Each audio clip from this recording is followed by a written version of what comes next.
Pemirsa, kembali lagi bersama saya Katarina Amelia di Wanyus Bola. Edisi kali ini kami awali dengan berita sepak bola nasional. Usai pemecatan Kluivert, nama Sintayong kembali menjadi sorotan. Kali ini muncul banyak isyarat soal peluang STY kembali menangani timnas Indonesia. Informasi lainnya pemirsa, kita beralih ke sepak bola Asia. Presiden FIFA kembali menjadi sorotan. Dikabarkan Gianni Infantino dijadwalkan datang ke Malaysia di saat FAM masih terjerat sanksi FIFA. Pemirsa, inilah Wanyus Bola selengkapnya.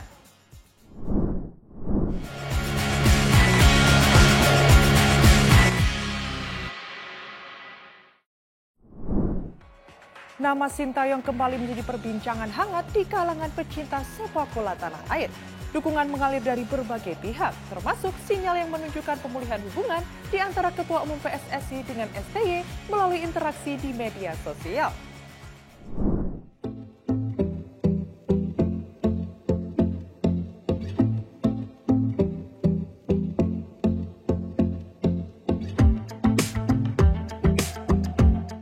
Nama Sintayong kembali jadi perbincangan hangat di dunia sepak bola nasional.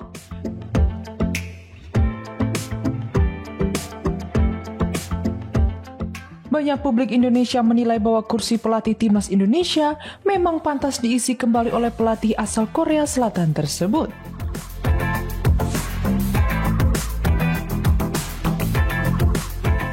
Rumor kembalinya STY ke skuad Garuda makin menguat seiring munculnya sejumlah tanda yang disebut-sebut sebagai kode keras dari berbagai pihak.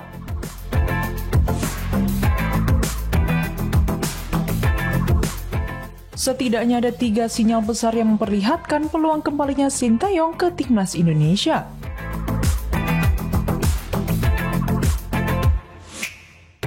Mulai dari dukungan politik, gestur damai dari Ketua Umum PSSI Erick Thohir, hingga pernyataan langsung Sintayong yang mengaku masih memiliki ikatan emosional dengan Indonesia.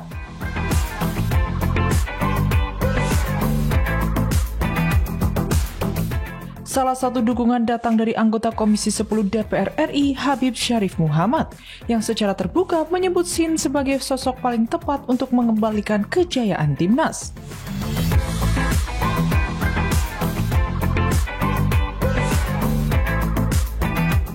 Tak hanya itu, Ketua Umum PSSI Erick Thohir kembali mengikuti akun Instagram Sintayong, dan menariknya, sang pelatih membalas dengan follow balik.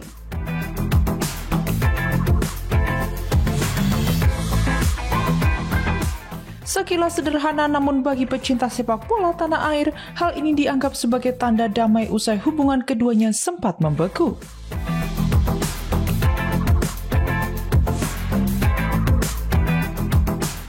Seperti diketahui, hubungan Sintayong dan Erick sempat renggang setelah PSSI resmi memecat Sintayong pada Januari 2025. Hanya beberapa pekan setelah kemenangan bersejarah atas Arab Saudi di kualifikasi Piala Dunia 2026 zona Asia.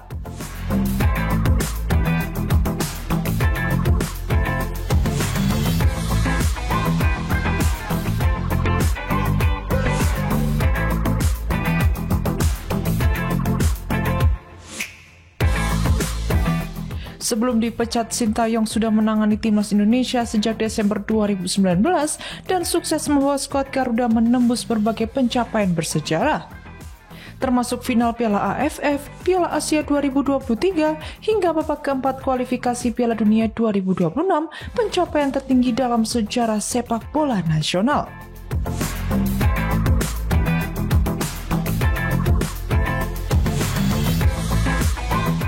Namun keputusan PSSI kala itu diambil dengan alasan disebut adanya dinamika di ruang ganti pemain.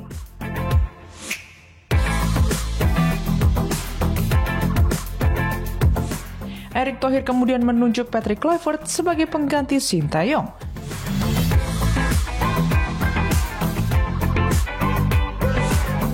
Kehadiran Kluivert diharapkan bisa meminimalisir potensi perpecahan internal dan membawa pendekatan baru ke tim nasional.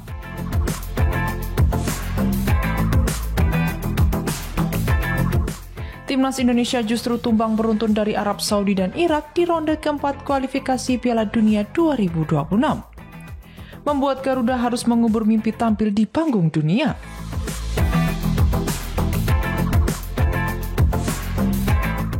Kritik keras pun bermunculan, bahkan banyak suara yang mendesak agar Patrick Kluivert segera mundur dari kursi pelatih. Di tengah gelombang kritik itu, Sintayong justru buka suara dari Korea Selatan. Dalam wawancara dengan media lokal, pelatih berusia 54 tahun itu mengaku masih terbuka untuk kembali melatih Indonesia. Ditambah, Patrick Kluivert dan jajarannya telah dipecat oleh PSSI.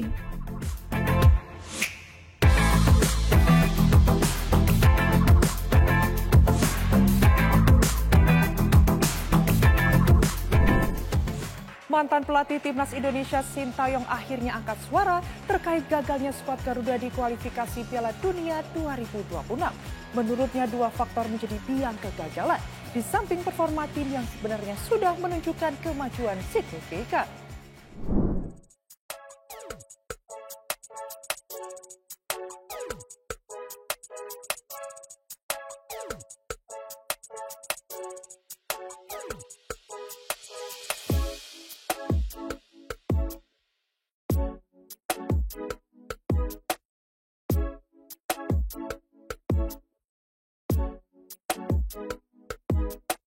Mantan pelatih Timnas Indonesia, Sintayong, akhirnya angkat bicara terkait kegagalan skuad Garuda pada kualifikasi Piala Dunia 2026.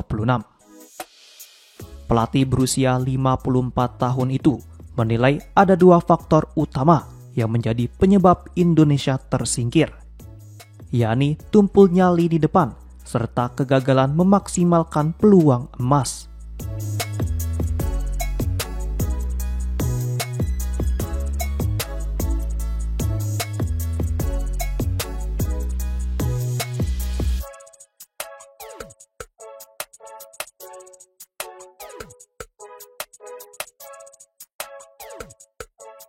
Timnas Indonesia dipastikan gagal melaju ke Piala Dunia usai menelan dua kekalahan beruntun pada putaran keempat Grup B. Pada laga perdana, tim asuhan Patrick Kluivert takluk 2-3 dari Arab Saudi pada Kamis 9 Oktober 2025.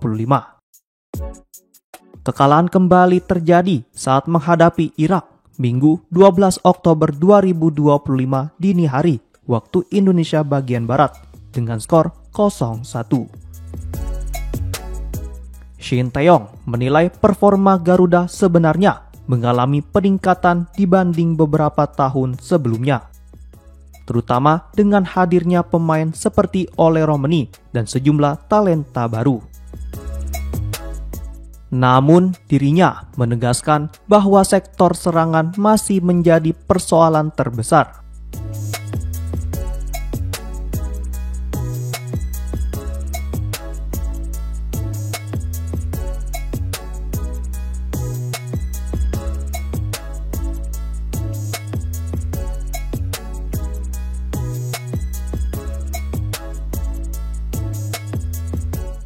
Menurutnya, Indonesia kurang memiliki daya gedor serta keberanian dalam duel krusial di depan gawang lawan. Padahal sejumlah peluang yang mampu berbuah gol justru tidak dimanfaatkan dengan baik. Di sisi lain, mantan asisten Patrick Kluivert, Alex Pastoor, memicu perdebatan setelah menyebut target yang diberikan PSSI tidak realistis. Pelatih asal Belanda tersebut menilai sulit bagi tim peringkat 119 dunia untuk mengalahkan negara yang berada di posisi 58 dan 59 FIFA. Pernyataan tersebut mendapat reaksi keras dari supporter Garuda. Terlebih, Indonesia sebelumnya pernah meraih hasil positif atas Arab Saudi yang kini menempati peringkat 59 saat dilatih pelatih sebelumnya. Sementara itu, setelah berpisah dengan Kluivert, kursi pelatih kepala Timnas Indonesia hingga kini masih kosong. Sintayong menyatakan bersedia kembali menangani Garuda, namun menegaskan belum ada komunikasi resmi dari PSSI. Jika tawaran itu datang, ia mengaku akan mempertimbangkannya karena Indonesia masih memiliki tempat spesial di hatinya. Hingga saat ini, belum ada tanda-tanda terkait sosok pelatih baru timnas Indonesia. Padahal, pada November mendatang, skuad Garuda dijadwalkan menjalani laga uji coba dalam agenda FIFA Matchday.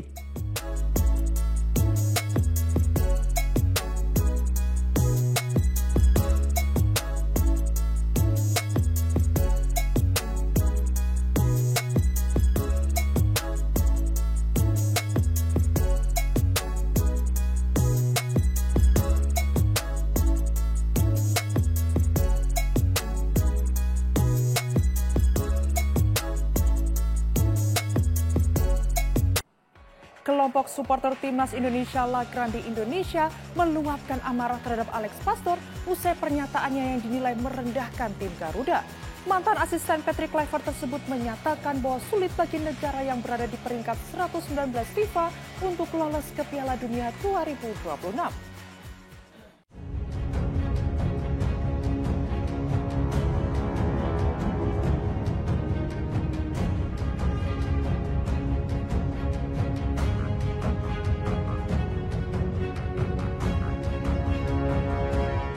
Kelompok supporter La Grande Indonesia meluapkan kemarahannya terhadap pernyataan Alex Pastoor.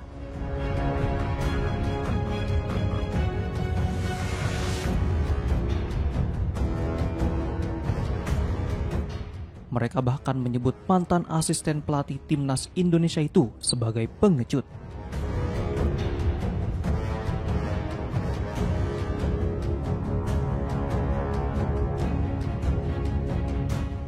Diketahui Alex Pastoor sebelumnya melontarkan komentar yang dianggap merendahkan dengan menyebut bahwa tidak logis jika timnas Indonesia yang berada di peringkat 119 dunia versi FIFA bisa lolos ke Piala Dunia 2026.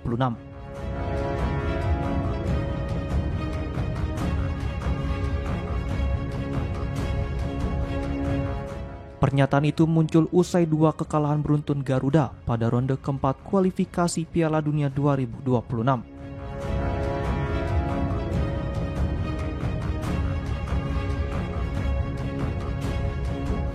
Sebagaimana diketahui, kekalahan tersebut berujung pada berakhirnya kerjasama antara Patrick Kluivert dan jajaran pelatih timnas Indonesia termasuk Alex Pastoor.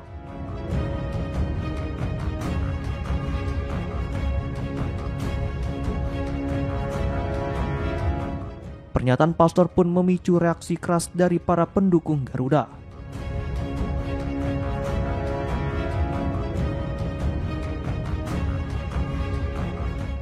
Mereka menilai komentar itu tidak menghargai perjuangan tim, apalagi jika melihat performa Indonesia yang sempat impresif di ronde ketiga bersama pelatih sebelumnya yang menahan imbang Arab Saudi 1-1 di laga tandang dan menang 2-0 di kandang.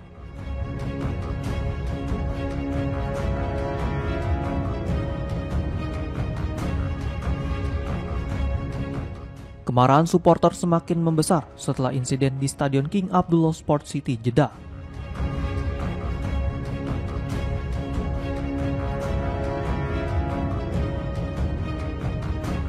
Seusai laga, tidak satupun anggota tim kepelatihan Kluivert, termasuk Pastoor, menghampiri tribun supporter Indonesia.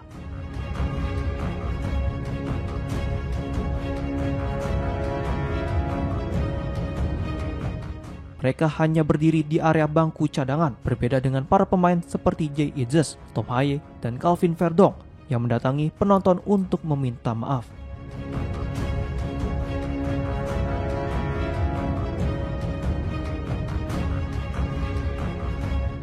Tom Haye dan Verdong bahkan tampak menangis terseduh, membuat suasana haru bercampur kecewa di kalangan pendukung Garuda.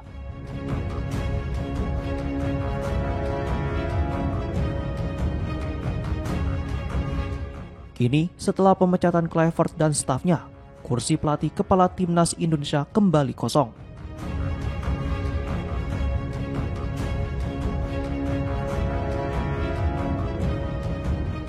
Sejumlah nama mulai dikaitkan dengan posisi tersebut, termasuk sosok yang sudah tidak asing bagi publik sepak bola nasional, yakni Shin Tae-yong.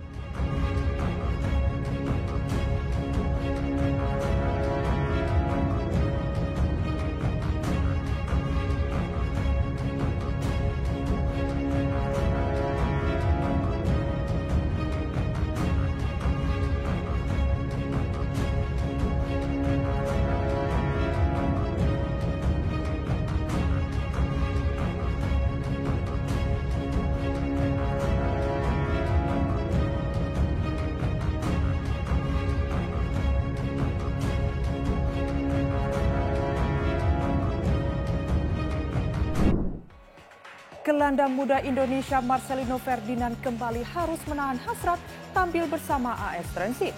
Setelah debutnya di Liga Slovakia akhir pekan lalu, pemain 20 tahun itu malah tidak masuk skuad di Piala Slovakia pada Rabu 22 Oktober 2025.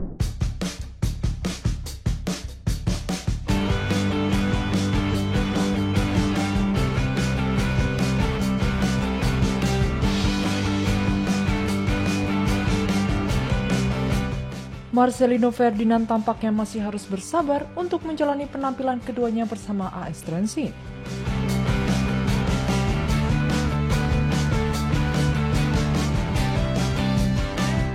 Setelah melakoni debut di Liga Slovakia atau Slovak First Football League 2025-2026 pada akhir pekan lalu, gelandang timnas Indonesia itu kembali absen.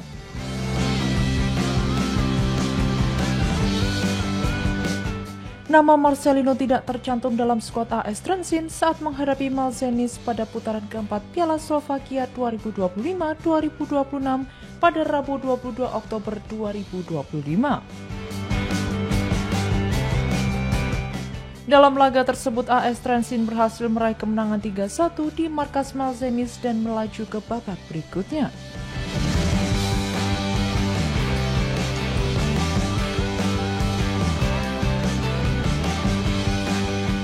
Tim asuhan Ricardo Moniz membuka keunggulan cepat melalui gol Franco Sablic pada menit ke-7.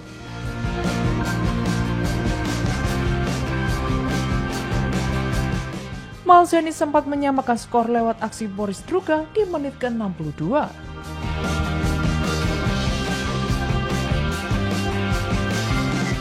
Sebelum dua gol telat dari Fedor Kasana pada menit ke-83 dan Denis Adamkovic pada menit ke-85 memastikan kemenangan Trenčín.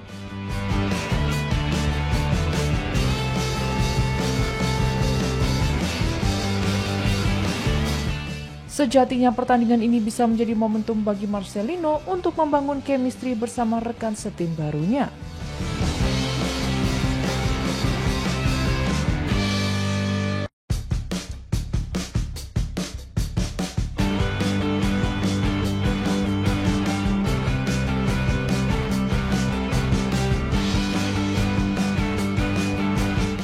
Mengingat lawan berasal dari kasta kedua kompetisi, tampil beberapa menit pun dinilai cukup berharga.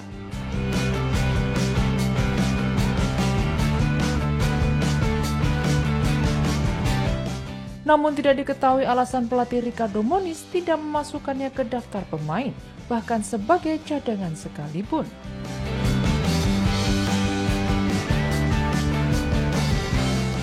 Padahal, pekan sebelumnya Marcelino membawa kabar positif setelah tampil selama 45 menit sebagai pemain pengganti dalam laga melawan Schalke di kompetisi Liga.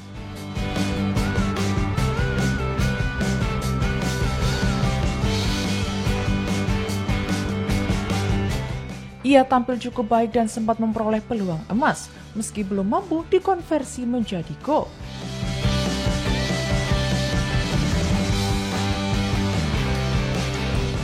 Meski begitu, perjalanan Marcelino di Slovakia masih sangat awal.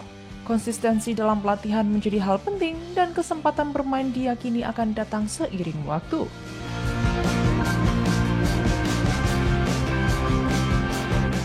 Sebagaimana diketahui, Marcelino bergabung dengan AS Trenčín dengan status pinjaman dari Oxford United.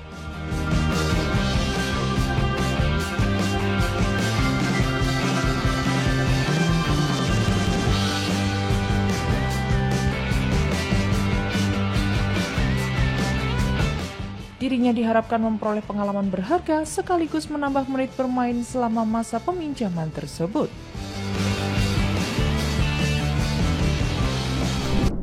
Baru beberapa hari memecat masa pada Ishi, Federasi Sepak Bola Thailand gerak cepat mencari pengganti. Terdapat nama Anthony Hudson yang resmi ditunjuk sebagai pelatih baru timnas Thailand berdasarkan pengalaman internasionalnya.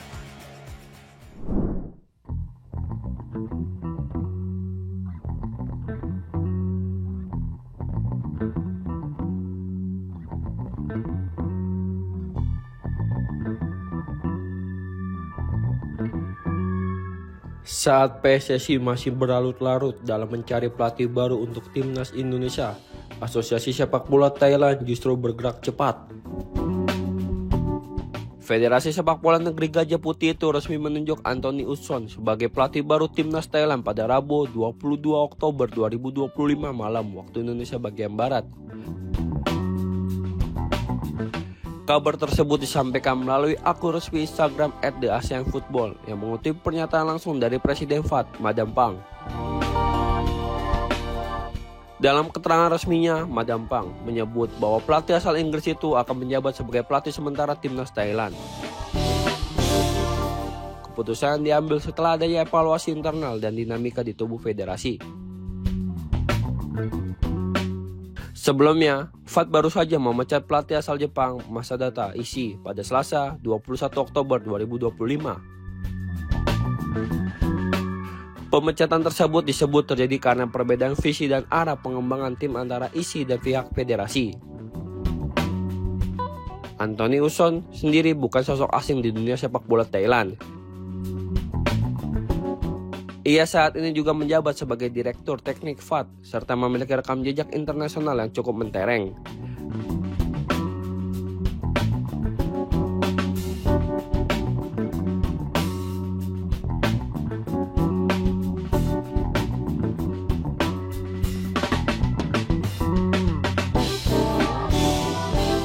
Pria berusia 44 tahun itu pernah menangani sejumlah tim nasional seperti Amerika Serikat, Selandia Baru, dan Bahrain. Pengalaman panjang itulah yang menjadi alasan utama FAT mempercayakan jabatan pelatih kepala kepadanya. Sebelum menunjuk Usson, FAT sempat mempertimbangkan beberapa nama calon pelatih, termasuk dua sosok asal Korea Selatan Shin Tae-yong dan Park Hang-seo. Namun, akhirnya federasi memilih untuk memaksimalkan sumber daya internal dengan menunjuk Usson sebagai pelatih sementara. Di sisi lain, sorotan kini justru mengarah ke PSSI. Federasi Sepak Bola Indonesia itu hingga kini belum juga mengumumkan pengganti Patrick Kluivert yang diberhentikan usai gagal membawa skuad Garuda lolos ke Piala Dunia 2026. Situasi ini membuat banyak pihak khawatir mengingat tim Merah Putih akan menghadapi agenda FIFA Matchday pada November 2025 namun masih belum memiliki juru taktik. Hingga kini, pihak PSSI masih bungkam dan belum memberikan pernyataan resmi terkait siapa sosok pelatih anyar yang akan menjadi juru taktik skuad Garuda. Saat FAM masih disibukkan dengan sanksi FIFA akibat kasus dokumen palsu naturalisasi pemain, Gianni Infantino justru dijadwalkan berkunjung ke Malaysia. Kedatangannya diperkirakan membawa misi besar, termasuk meninjau pengembangan infrastruktur sepak bola di negeri jiran.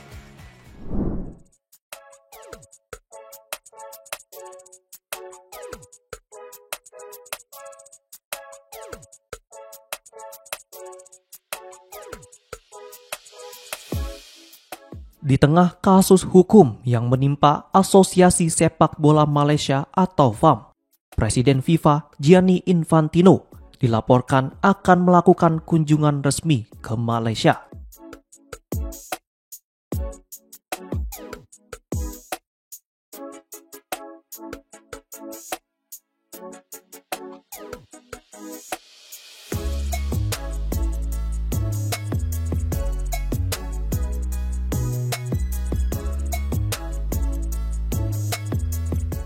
Seperti diketahui, FAM saat ini sedang mengajukan banding atas sanksi yang dijatuhkan FIFA terkait kasus penggunaan dokumen palsu dalam proses naturalisasi 7 pemain timnas Malaysia.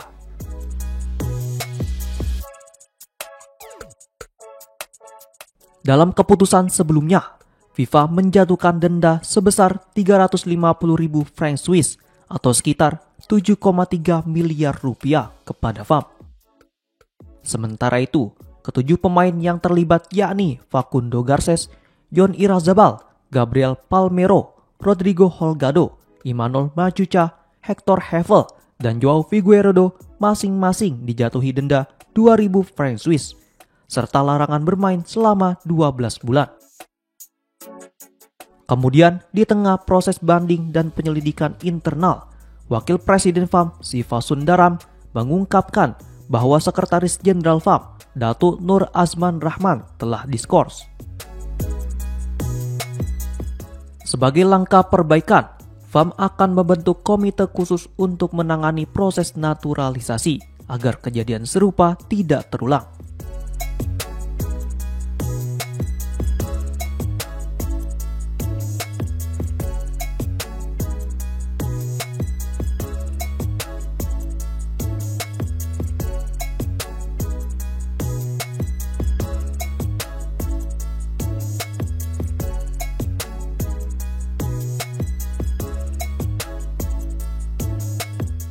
Namun terdapat hal yang menarik di tengah situasi yang masih panas.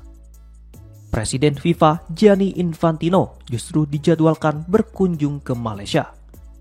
Mengutip laporan media asal Malaysia Metro, Infantino akan menghadiri konferensi tingkat tinggi atau KTT ASEAN ke-47 pada 26 hingga 28 Oktober 2025 yang juga akan dihadiri oleh Presiden Amerika Serikat Donald Trump.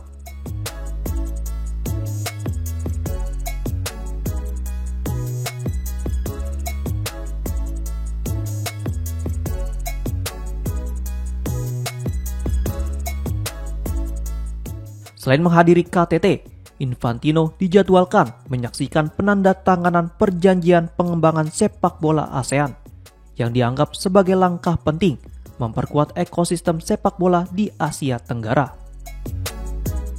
Dirinya juga akan menghadiri acara resmi di Pemusatan Latihan Nasional atau NTC Putrajaya untuk meninjau fasilitas modern yang dikembangkan guna mendukung visi jangka panjang sepak bola Malaysia.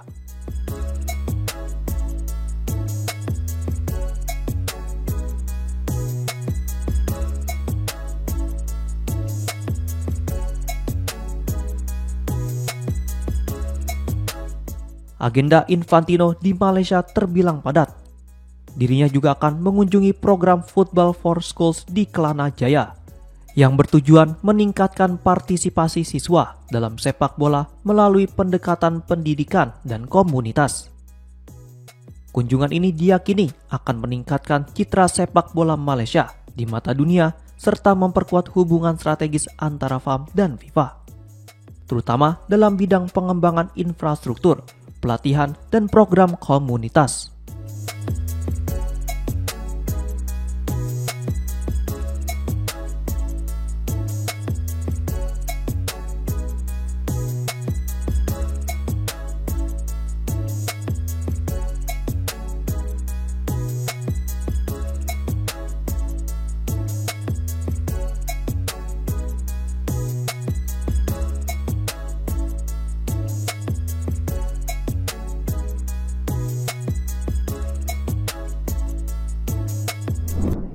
Demikian informasi yang dapat kami sampaikan pemirsa. Terima kasih telah bergabung bersama kami. Saya Katarina Amelia dan seluruh tim yang bertugas mengucapkan sampai jumpa di Wanyus Bola berikutnya. Setiap hari pukul 8:30 malam hanya di kanal YouTube TV Wanyus.com.